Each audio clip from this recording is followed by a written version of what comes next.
and welcome back to Drama Investigator. Before we get into today's investigation, don't forget to subscribe and hit that notification bell so you can be notified when I post the tea. Nikocado Avocado recently posted a video to YouTube called I'm Sorry Trisha, where he apologised for on her podcast couch. He then hid it with pillows and left without telling her. Trisha's fans were absolutely horrified. You should have addressed your pooping incident with Trisha privately. This is inappropriate to tell her in a public video. Haven't you learnt your lesson? This guy is never going to get invited to any more friends' homes. There is no way she didn't know. Don't you realise you must have stank so bad the whole time? I cannot even imagine the horror of her finding this out over YouTube. I would be furious. Did you not think about the germs you left there? If no one knew it was there, it was never sanitised properly, and the germs festered there for a while. All those people who sat there, after you could have, touched it and put their hands to their mouths and eyes. I actually hope this is a stunt you're pulling to get people to watch your interview with her, because if it isn't, you are even worse than I thought. Wait until all the other people who were interviewed by her after you find out about this. So here's a list of all the people who have touched the non-sanitised couch that Nikocado had on. Ryland Adams, Joey Graceffa, Mickey Avalon, Crystal Hefner, Colleen Bullinger, Matt Fraser, and Blair White. These poor YouTubers have unknowingly sat in Nikocado's shit and most likely touched their mouths and faces with his feces. Trisha has yet to comment on the situation. Now in more news, Tarty Westbrook recently shaded Jeffree Star in her recent upload reviewing YouTuber makeup brands. Tarty discussed many beauty gurus brands, but she didn't show any of Jeffree Star cosmetics, which is really interesting considering he's a beauty guru who's released a lot of new products recently. And not only that, but they were supposedly best friends right up until Dramageddon last year, where the pair cancelled James Chihuahua. So there's some more tea. Apparently Tarty has ignored all these beauty gurus that she was talking about in her video that she did on them for years. But now she wants to give them some sort of relevancy because she is a beauty brand that she hopes they will now talk about because she talked about their products. Another interesting thing to point out is that Tarty promoted Laura Lee's lip glosses. And as we all know, Jeffree Star hates Laura Lee with a passion after she and a bunch of beauty gurus went on a brand trip together and took a photo of all of them pulling the finger, and the caption was shading Jeffree Star. So it's interesting that out of all the beauty gurus makeup brands Tarty promoted, she chose to promote Jeffree's enemy. Now in Jeffree Star related news, he had actually booked a huge trip to Italy with a lot of his employees, and they were going to do all of these luxurious things and a bit of work too, of course. But now he can't go because of the coronavirus, and the whole of Italy is on lockdown. Jeffree took to his Instagram story to expose what he thought was really going on, because there's a lot that the media isn't telling us. Besides that, y'all, I'm a little devastated because I was supposed to go to Italy later this month for a really huge makeup convention. I was also gonna go to Malta, and all travel for me and my team canceled. The earth is crazy right now, and with everything going on, traveling is what none of us need to be doing right now. So those trips sadly will not be happening. It's crazy. But I hope everyone out there is staying safe and calm. I know that there are so many mixed truths everywhere all over the internet and the news, so it's kind of hard to ever know what the is really going on. But stay aware. That's the reality. Just stay aware.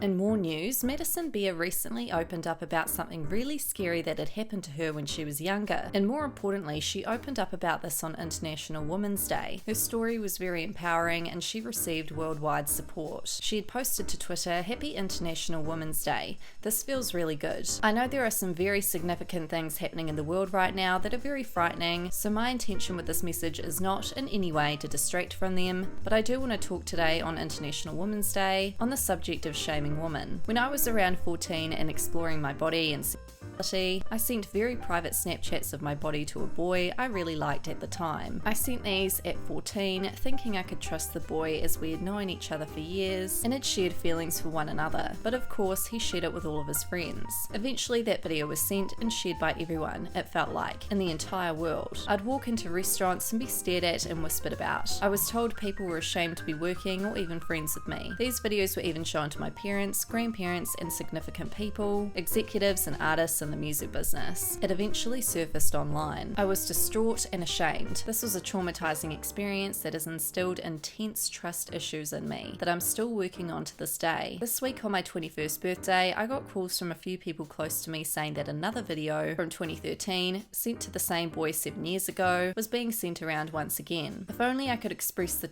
and shame this has reopened for me. All these years I've had perpetual anxiety. I've been in the dark and fearful of the Snapchat re-emerging, as if it was a dirty secret I'll always have to keep, because I was told it would damage my career and wasn't okay. So today, on International Women's Day, I'm going to free myself of this weight I carry. I'm going to tell my 14-year-old self the following, which I hope may help some of you to be kinder to yourselves as young women. You should not feel shame. You were exploring yourself.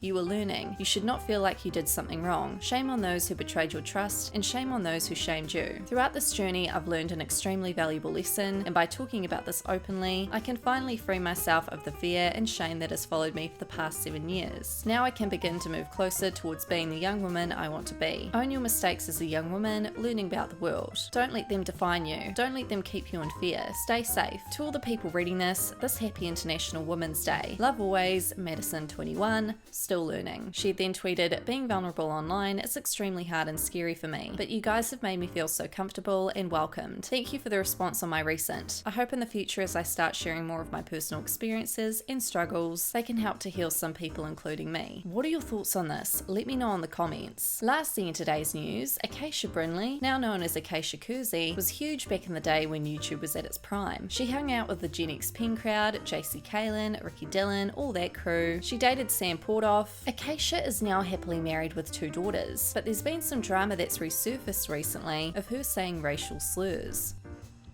Oh, I'm black!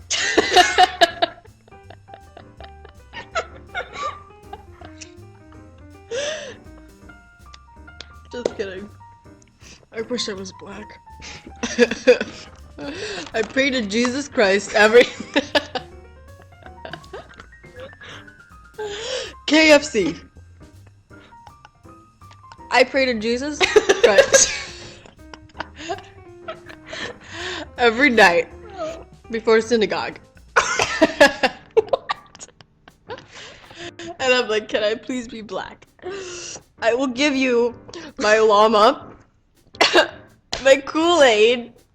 Acacia immediately took to her Instagram story and had apologised. These receipts are courteous of Spill Sesh. The universe is giving me so many lessons right now, in my personal life and my public. I'm trying to take time for my body, mind and heart to heal, so I can be the best version of myself for me, my girls, my partner and all of you. It's hard reminding myself that I'm only human, because who wouldn't want to be perfect? Who wouldn't want no flaws? No bad past. Sounds great to me, but that's not life. Life is changing and ever evolving. To understand that progress is so possible and right in front of us. I know my life has been one big roller coaster, mostly going down for a majority, but I am here to prove growth. I'm here to prove you can be educated and understanding and learn to make decisions based off love and not your fear. We all just need the opportunity to prove it, and for someone like me, you can wait for someone to give it to you. You just have to start and keep trying tomorrow. I do want to say though, if I ever made you personally feel as though you weren't enough, I'm sorry. If I was ever unkind to you, I'm sorry. If I ever got defensive because I was scared and it didn't allow me for the room to just listen to you, I'm sorry. Let me tell you, the list of things I've done wrong is a very long one, and I can also assure that I'll continue to add to it because I'm not perfect. I'm just glad that I didn't stay the person I was. I'm glad I've learned, and I'm so glad that so many of you are the people who taught me. Thank you for your kindness. She had then taken to Twitter and had said, many years ago I said a slur more than once. I'm sorry I did, and I'm sorry I cannot change that I did. Trust me, I wish I could. I'm sorry. I am beyond remorseful. I will continue to do all I can to show my true beliefs and that I support the Black community. I am moving forward, and I hope that you can forgive me and move forward too. I'll take my time and you deserve yours. I love you all so much. I really do hate that I hurt my Black viewers because you really do mean so much to me. I'll see you soon. Have a good night. What are your thoughts on Acacia's apology? Let me know in the comments. That's all for this investigation. Don't forget to subscribe, hit that notification bell. My social media will be linked down below, and I'll see you guys in our next investigation.